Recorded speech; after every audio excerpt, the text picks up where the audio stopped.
Hi, I'm Tim Kelley, Head of Research at Montgomery Investment Management, and welcome to this week's Video Insight.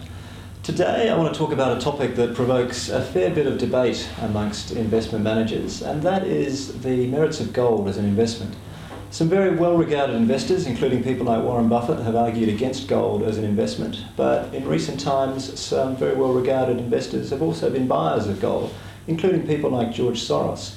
Today I want to try and give you some perspectives as to whether gold might be a sensible investment for you. We'll start with a look at the gold price history. And this chart shows an index of the US dollar gold price from 1950 through till today, adjusted for inflation. So it's a real US dollar gold price index. And what you can see in this period here, prior to about 1970, was a very stable gold price. And that was because under the Bretton Woods system, US dollars were convertible into gold at a fixed exchange rate of $35 an ounce. But over time, what happened was that the money supply increased, and as we came into the 1970s, foreign banks held a lot more US dollars than the US government had gold to cover those US dollars. And so the US government faced a real issue if those foreign banks started to demand conversion of their US dollars back into gold. And that's exactly what started to happen. So in 1971, the US government closed the gold window and ended the convertibility of US dollars into gold. And ever since that time, the relationship between gold and the US dollar has been subject to market forces.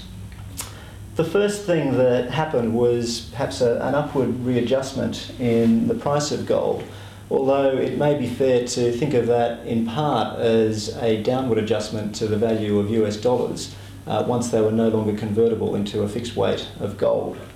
And since that time, we've seen a pretty wild roller coaster ride.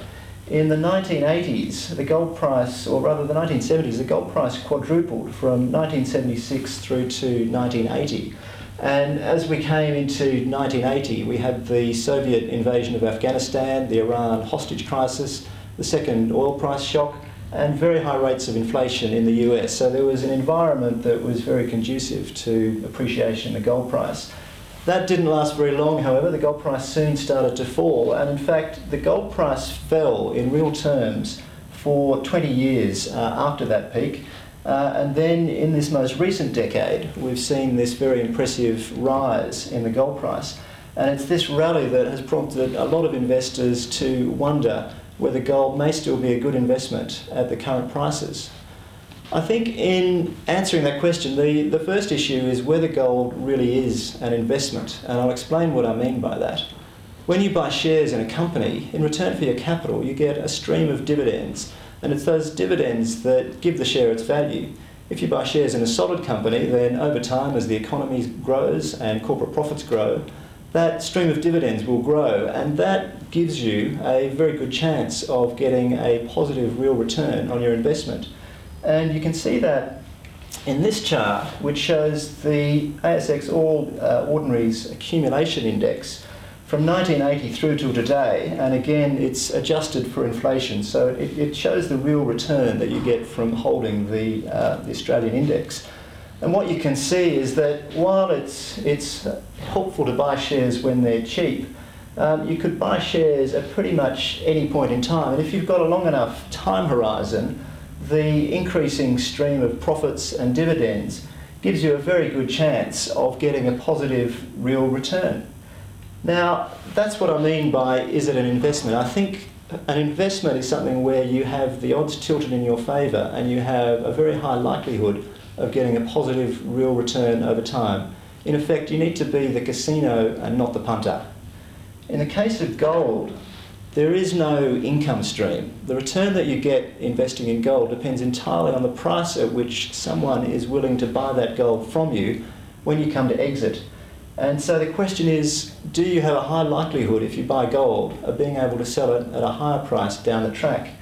Looking at this chart, it's not easy to see what the answer to that question might be. It's clear that if you buy at the right time, then you can do extraordinarily well.